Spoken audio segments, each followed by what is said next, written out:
So the MMA world, we were all dealt a big blow with Khamzat Chimaev having to pull out of the UFC Saudi Arabia main event against Robert Whittaker. Yeah. And, the question kind of circulates in my mind because this is now the sixth time that Khamzat Chimaev has had to pull out of a UFC bout in his short UFC career. And this was the guy that everybody was super hyped about after those first couple of fights on Fight Island in Abu Dhabi, because he was turning things around 10 days after fights and he was stepping in at multiple weight classes. And it really looked like this guy was going to be active. He's obviously got the skill to do very well. And we thought he was going to be fast-tracked to a title. It turns out Alex Pereira ended up being that guy for us and not Khamzat Chimaev.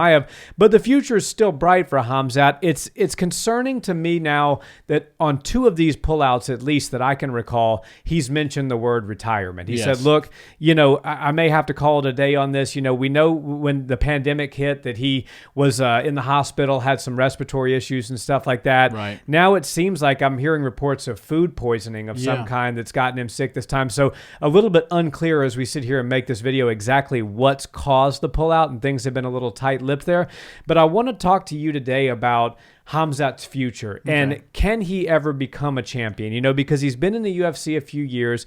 Now he's starting to approach 30, and we know after 30 in the UFC, it's kind of go time because 30 to 35, especially for the weight classes 170 and below, which Khamzat's now in 185, so it's not quite as pertinent.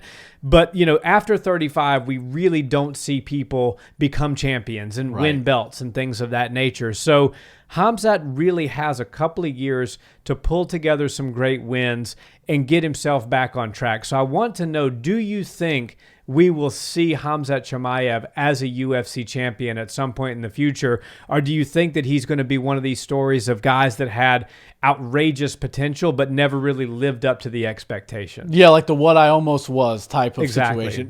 For me, I'm still very bullish on Khamzat. I think skill-wise, he can compete with anybody in the world at 185. He's got the power. He's got the strength. Obviously, the grappling is there in spades. And he's shown us that he's got some knockout power even at middleweight as well. So for me, I do still think that Khamzat can be the champion. I think he could be maybe not the next champion, but one of the next three champions at middleweight. And it all is dependent on not his volume of his record and how much he's fighting, but the amount of quality wins that he can get.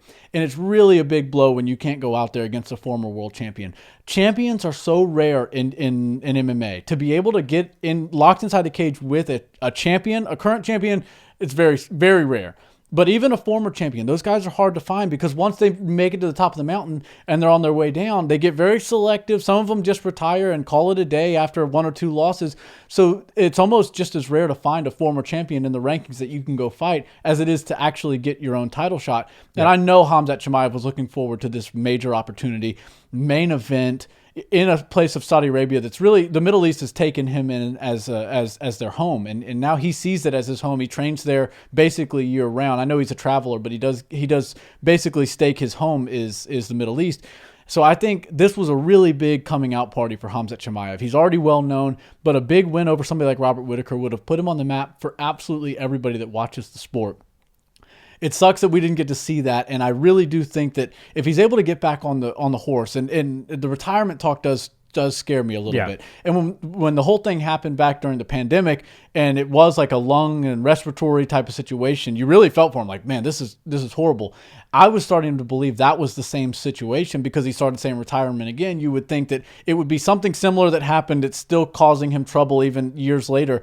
But now we're hearing about food poisoning, and I don't really see how food poisoning would take you out of your entire career. I could see how it could take you out of a fight for sure, only 2 weeks, but I don't really see how it would retire a guy like Khamzat who's so young and still has such a bright future.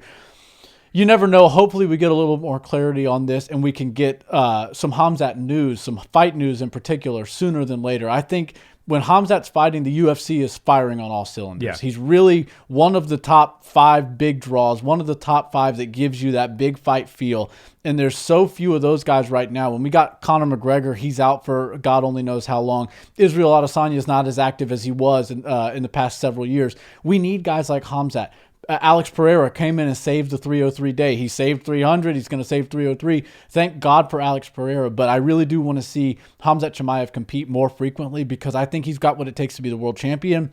and I think he's a really tough matchup for all the guys that are sitting there in front of him. Like I said, a win over Robert Whittaker would have put him probably in line to just wait for a title shot, but I could have seen him doing one more, maybe a Jared Cannonier or something like that, a Sean Strickland. You never really know which direction they're going to go, but I really did want to see him in there with Robert Whittaker because, like I said, we said it in the last video, if you beat Robert Whittaker, you become the world champion. I still believe Khamzat Chimaev has what it takes to become the UFC's middleweight world champion and still has the ability to do great things, carry this undefeated record, but we have to keep our health in order. Health always comes first. Family and health, and then everything else career-wise comes shortly after that. But yeah, Khamzat Chimaev, he's must-see TV. It sucks that we didn't get to see him finish this camp and then fight strong next weekend, but obviously his health is our number one concern, and I really hope we see him in there soon. Yeah, I'm going to take a similar angle to your angle, but I'm bullish but optimistic. What's the word? Pessimistically optimistic? Yeah, something like we'll call it cautiously optimistic. There we go. Here's the thing. Things move at a rapid speed in MMA. That's right. And people can love you today and hate you tomorrow. Right. And that's kind of becoming the case for Khamzat. A lot of people were, he was their favorite fighter back, in 2020, 2021. And now if you read some of the comments online, people are getting a little tired of the pullouts and stuff like that. He's done, 185 is a division with a lot of budding stars in it right now. Right. It looks like we have some clarity on UFC 305. It looks like that's going to be Dricus du Plessis versus Israel Adesanya. Yes. Adesanya is one of the biggest draws in the sport that's not named Conor McGregor. Dricus du Plessis is on his way. A lot of people like him. When we do videos on Dricus du Plessis, much to my surprise, they do a lot better than I thought they were going to. People are starting to understand who this young man is and just how good he is. The South Africans get loud and proud for Dricus. Exactly. The UFC wants to make UFC Africa. It's not going to happen this time. It's probably going to be in Perth, Australia. But let's say that Israel Adesanya is able to come in and defeat Dricus du Plessis. Yeah. And it's a close fight. They're going to turn around and it's going to be UFC Africa main event. Yeah. Let's say Dricus wins that. You could be. My point is, you could be looking at a trilogy sort of situation.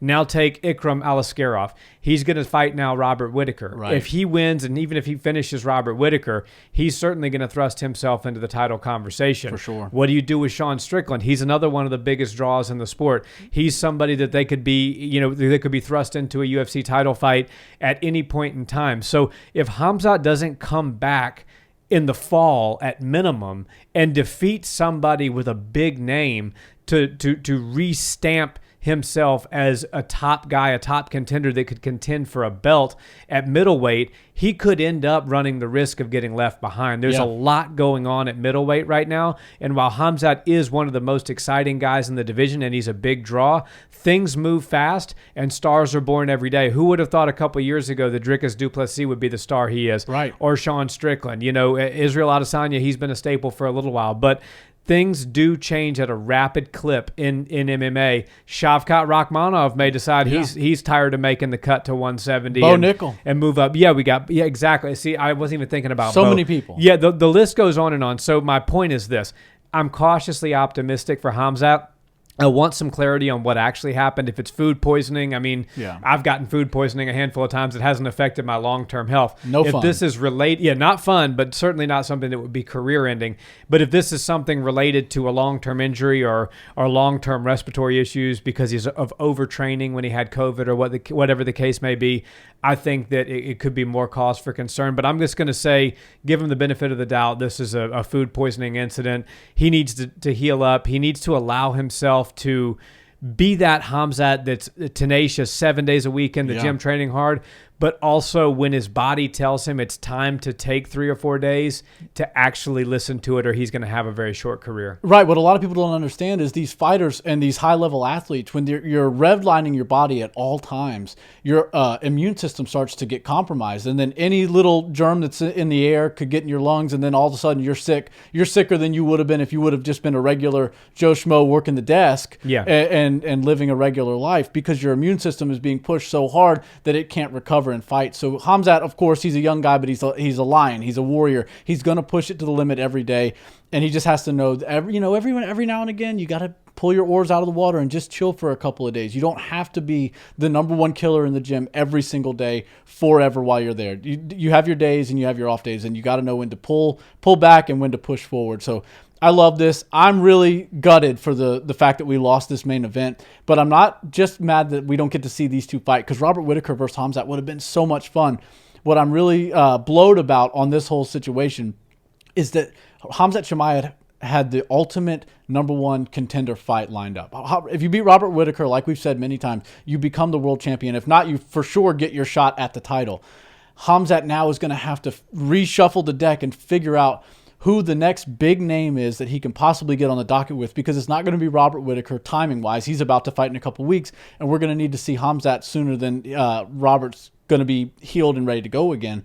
And I just don't think there's any name or anybody else in the rankings at 185 that can give him the push, that can give him the experience of a 5-round main event, the former champion on his resume, stuff like that. I don't think he's going to find anybody else at 185 that can give him the same sort of shove to the top that Robert Whittaker was going to get him. So for me, this does feel like a little bit of a step back for Khamzat Chimaev. Instead of being one fight away from a potential title fight, I think now we're going to see 2 more fights. And look, a lot can happen after this next fight. We got Whittaker, like you said, we got Izzy and Dricus. Sean Strickland doesn't have to do anything else. He should just weigh in for that title fight. But we'll watch this fight take place. We'll see what happens with Khamzat. We'll see what happens with the champ. But as it sits right now, there's still a lot of fun fights for him. I really hope he can pull a Sean Strickland or a big name, a Jared Cannonier, somebody like that that can up his level, because Robert Whittaker, it came and went. He doesn't have that opportunity anymore, but I'd love to see him in there with the best guys in the world, because I do think on any given night, Khamzat can be the world champion. Well said.